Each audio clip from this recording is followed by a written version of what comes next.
Now, with all the stories making the headlines this Tuesday lunchtime, it's the ITV News.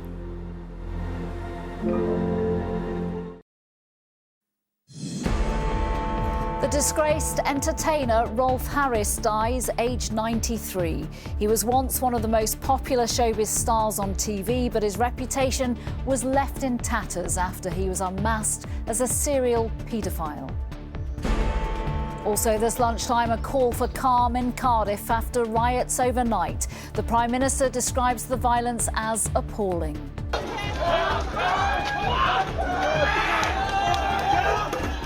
The riots began after a fatal crash that killed 2 teenage boys. In a banging, it was like, I know it's my car. I know it is. People on the grass shouting, screaming at the police, effing and blinding, and then they just threw all the rubbish, set fire to it.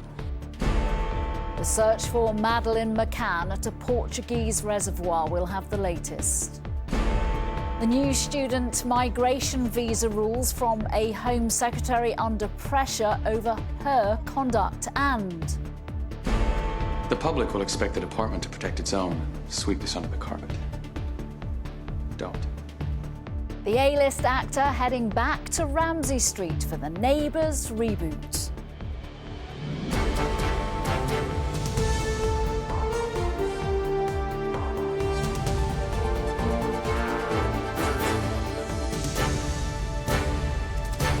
This is the ITV Lunchtime News with Nina Hossain. Good afternoon. The convicted sex offender and former entertainer Rolf Harris has died at the age of 93. The Australian-born star was freed from jail in 2017 following a string of convictions for sex offences involving underage girls. The revelations shattered the legacy of a man who had become one of the country's most beloved celebrities. Neil Connery now on his rise and fall. Do you have anything to say to your victims, Mr. Harris? When it came, Rolf Harris's fall from grace was rapid and dramatic. Convicted as a child sex offender, there was no way back for this former children's entertainer. Feet all together now, tie me kangaroo down, sport, tie me kangaroo down. His career spanned 7 decades, but away from the camera, he was a sexual predator, exploiting his position to abuse his victims. Kids and water, they love it. Rivers. Harris was trusted. He taught generations of children to swim. In 1985, he was even the face of a campaign warning of the dangers of child abuse. You're giving them advice, go and tell an adult that you trust. And in a lot of cases you'll find that adults maybe don't believe you. Mr. Rolf Harris. The Australian-born painter and presenter was awarded with an MBE, OBE and CBE. He was also presented with a BAFTA Fellowship. In the years before his crimes emerged, his career powered ahead. In 2005, he was commissioned to paint Queen Elizabeth. You're okay with the smell of turpentine, I hope? Well, we'll tell, won't we, soon?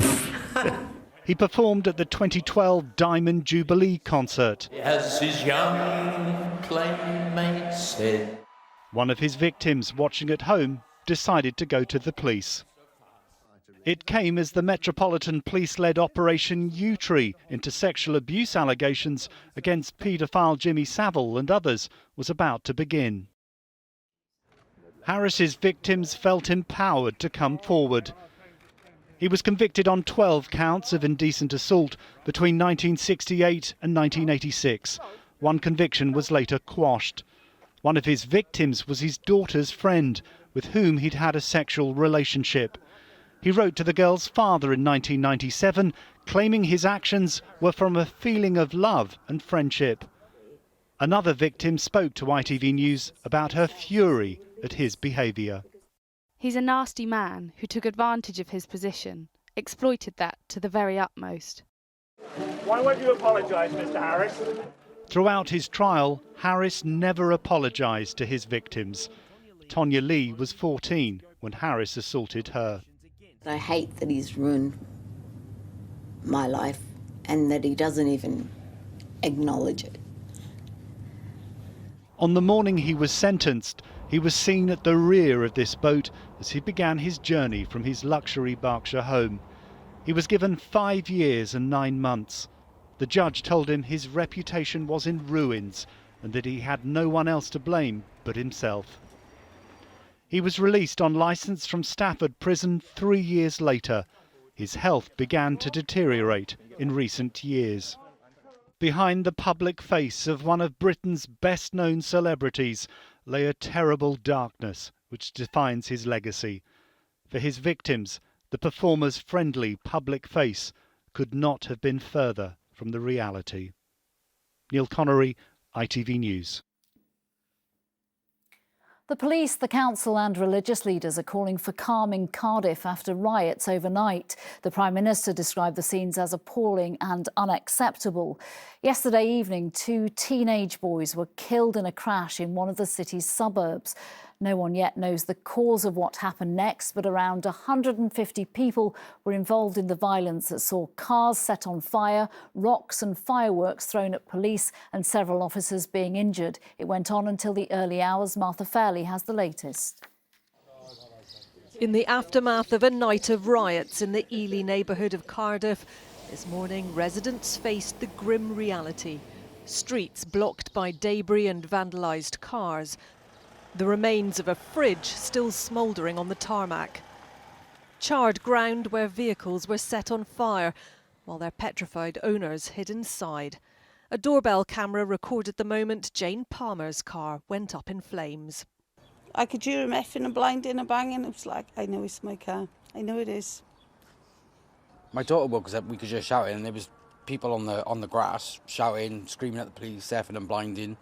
And then they just threw all the rubbish, set fire to it. And then they took up, I don't even know what they hit your car with. It was like a bomb. My God, you know.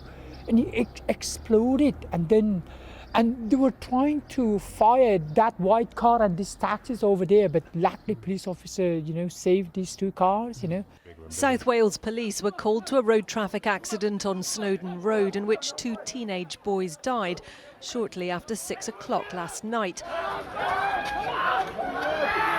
But it's thought false rumours on social media that they'd been killed after a police chase soon led to frightening scenes of violence and large-scale disorder. There's 2 going off. A crowd of 150 people threw bricks and fireworks as police in riot gear tried to bring the situation under control. Several arrests were made, and police say more are expected to follow as they investigate the circumstances of the riots. There are lots and lots of different accounts on social media of what is supposed to have happened, and according to the police, they are not accurate. This is the thing, I think these days news gets around the world very quickly, but so can misinformation get around the world very quickly, and it can sometimes trigger people to react in the sort of way we've seen. So I'd advise everybody, stay calm. There'll be a proper investigation and the facts can be found out properly. This morning, teams of workers from Cardiff Council have been clearing the debris and trying to restore some form of normality to the streets of Ely and a community shaken by the events of last night. Martha Fairley, ITV News. We can go live now to the city and join our Welsh reporter Rhys Williams. What's the latest? Well, Nina, it's much calmer and quieter here this afternoon, certainly compared to those remarkable images we saw in Martha's report there. The burnt out cars and wheelie bins and broken up paving slabs that were thrown at the police have been cleared away, and there have been renewed calls for calm and for the facts to be established, because as we heard in that report, rumours began to circulate in the crowd that these 2 teenage boys were sadly killed in some kind of police chase. Of course, police since said that they were called to the incident after it had happened. In speaking to people who live there, what have they been telling you? Yes, I've spoken to many people, Nina. Lots of them, of course, very angry and upset with what happened, although most of them were unwilling to speak with me on camera because, as they described it, they were worried about repercussions. I spoke with one resident here, a mother of 2, who told me that she's adamant she's going to leave the area as she was so terrified from what she and her daughters had to look at through their windows last night. Some people I spoke with were critical of the police. managing to control and escalate the situation, although I must say that most of the residents on this street were praising the bravery of the police, who spent hours being pelted with missiles. And as I mentioned earlier, Nina, there have been calls, of course, for the full facts to be established and for calm here in the area. Rhys Williams, thank you. Early this morning, police divers in Portugal began to search a reservoir 30 miles from where Madeleine McCann disappeared. The British 3-year-old went missing in 2007 on a family holiday. The prime suspect in the case is a German sex offender. Officers from Germany, Portugal and the UK are working together at the site. Our correspondent Emma Murphy is there. What more can you tell us, Emma? Well, the search has been going on since the early hours this morning. They really got underway in earnest at around 9 o'clock when we saw a number of officers on the bank just over there behind me. They started to break the ground using pickaxes and created long lines leading down towards the water. And they've been studying that ground and taking samples from there over the past few hours. Now, of course, this is an operation that's led by the German police because they have in custody the person that they believe is responsible for the disappearance of Madeleine McCann. And there is a feeling, therefore, that this search that's going on over the next 48 hours is intelligence-led because, of course, this area was searched back in 2008 in an independent assessment. Now, Jim Gamble is a child protection expert. He's a former police officer, and a few years ago he was asked by the government to conduct a review into how the Madeleine McCann investigation was conducted. This was his view of this latest search. The German authorities are positive. I think they have information that quite rightly they're not sharing with the wider public. And that's why it'll be interesting to see whether this search is focused and very deliberate or whether it's simply, needle in a haystack searching everywhere. I think it's going to be focused and deliberate. That focused and deliberate emphasis that we heard there from Jim Gamble is something that we've seen with our own eyes out here this morning because there's 4 teams and they do seem to be in a very concentrated area. They're not giving any updates on what they're finding, if they're finding anything, but they are expected to be here later this afternoon and into tomorrow. They will then decide whether or not they need to extend this search time. Emma Murphy, thank you. The Home Secretary under pressure over her conduct and her policies this lunchtime announced a new plan to cut migration to the UK.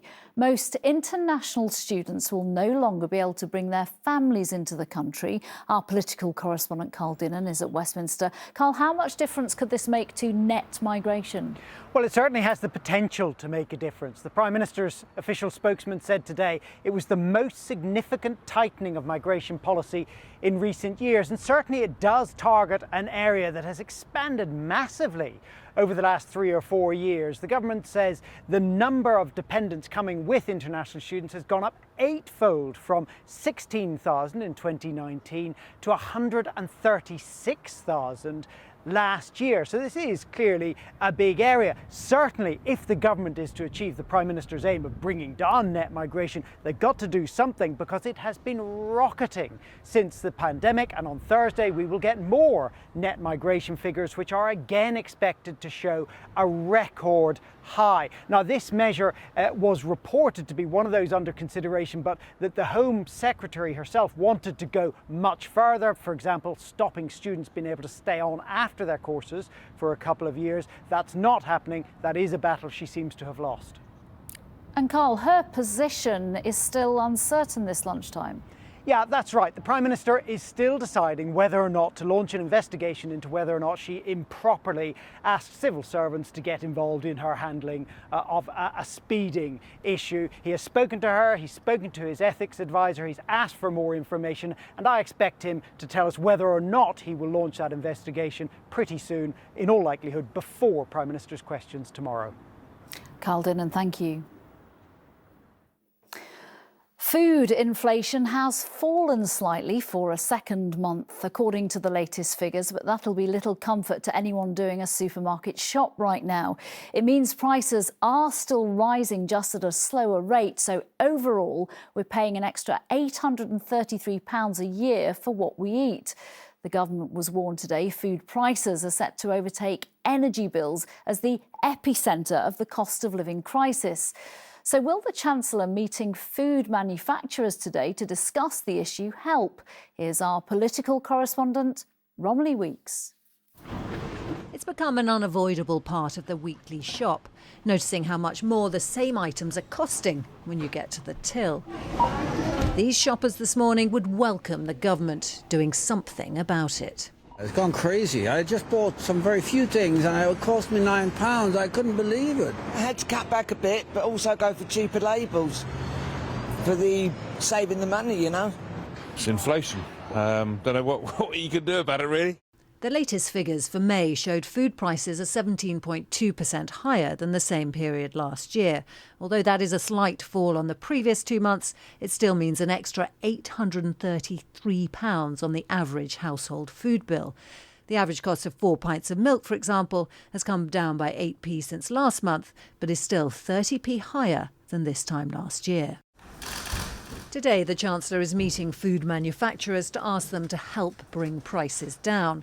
The Food and Drink Federation insists there are many reasons behind the rises. The inflation that food and drink manufacturers have experienced has been really broad-based. So it's really been across every part of their production. So we've seen big rises in the cost of ingredients, but also energy, packaging, transport. That has fed into wage rises. We've also seen a drop in the value of the pound, and that increases the cost of imports. Food prices have not risen so far since 1977, when James Callaghan was Prime Minister and food inflation was at nearly 22%. The current Governor of the Bank of England admitted today they hadn't expected food prices to stay so high, but that inflation overall had peaked. I do stand by the view that it has turned the corner, and I was very careful when I said that a few months ago, that we were seeing the first signs of that, because obviously the peak was 11%, and we have seen the benefits already of some of the benefits of energy prices, but it is higher than we expected to be, and there are two underlying reasons for that we see in the data. One is food, and the second one is some goods, particularly clothing and footwear. As shoppers count the cost in their pockets, the Chancellor will also discuss with the competition watchdog whether food companies are making excess profits. Whatever the talks achieve, it's likely to be months before we see any difference at the tills. Romilly Weeks, ITV News. And as consumers continue to feel the pain, the IMF predicted today interest rates may have to rise and will remain higher for longer because of high inflation. It did predict the UK will avoid a recession this year as it upgraded its forecast for the economy. Our economics editor Joel Hills joins me now from the Treasury. Overall, a positive note, but this will hit borrowers hard, won't it? Look, I think in the past the Chancellor's sort of complained that the International Monetary Fund has underestimated the UK economy, and this morning the IMF admitted that our economic prospects look a little brighter than they did even last month, and look a whole lot brighter than it was forecasting back in January, when it said that the UK would be the only advanced economy to contract this year. The IMF's forecast of recession has been ditched. It now predicts that actually the UK economy this year will grow by more than Germany manages to. But don't get too hung up on a single year, said the IMF, pushing back against the narrative that the UK has been underperforming relative to the G7. She said that since 2020, the performance has actually been, in her words, quite good. Why the rethink on growth? Well, the IMF does think that falling energy prices, resilient demand, and note this, the Windsor Agreement that the government negotiated with the EU back in February are all contributing to lift growth somewhat. I say somewhat because the outlook for the next 2 years is really quite weak. It will be several years before living standards start improving, and the sting in the tail is over inflation. It's far more persistent than the IMF was expecting. Food prices are particularly problematic. Some further monetary tightening will likely be needed, says the IMF. Rates may have to remain higher for longer. Joel Hills, thank you. Finally, this lunchtime, the Stellar stars returning to Ramsay Street for the all-new Neighbours. Guy Pearce left the soap in the 1980s to head for Hollywood. Alongside the likes of Kylie and Jason, he appeared in what we thought was the final ever episode of the Australian hit. But later this year, it's coming back, and so is he and another A-list actor. Here's Sally Biddle. Mike and Jane were a neighbours love story. Not on the scale of Scott and Charlene, but an enduring one nonetheless. Look at you! Hey! And in what we thought was the final episode last April, they were reunited and quickly moved into a Des Res on Ramsay Street to rekindle their romance. The reality is I'm still in love with you. But now the soap has been resurrected by Amazon Freevee, Hollywood star Guy Pearce, who started out as Mike, faces a dilemma of whether to return to Erinsborough, something he spoke about on an Australian podcast. What do we do now? Because we're in the street, we're living in the street. And she said, well, I'm all right, because I'm on the show anyway. What are you going to do? I said, I don't know. So we're in the process of working it out. You may, because obviously if I'm going to extricate myself from the show, I have to do it in a, I want to do it sort of respectfully. And I wasn't just going to go, oh, well, bad luck. You had your chance. That was it, So there may be a little appearance or two. I was only having a bit of fun. With a string of hit films behind him, including Priscilla, Queen of the Desert and LA Confidential, Pearce is a man in demand, so no one yet knows how and when he will pop up down under. You guys are up to something. Pearce will be joined by fellow A-lister Misha Barton of OC fame, who it's reported has also signed up to the relaunch soap. Filming has started and it'll hit our screens later this year.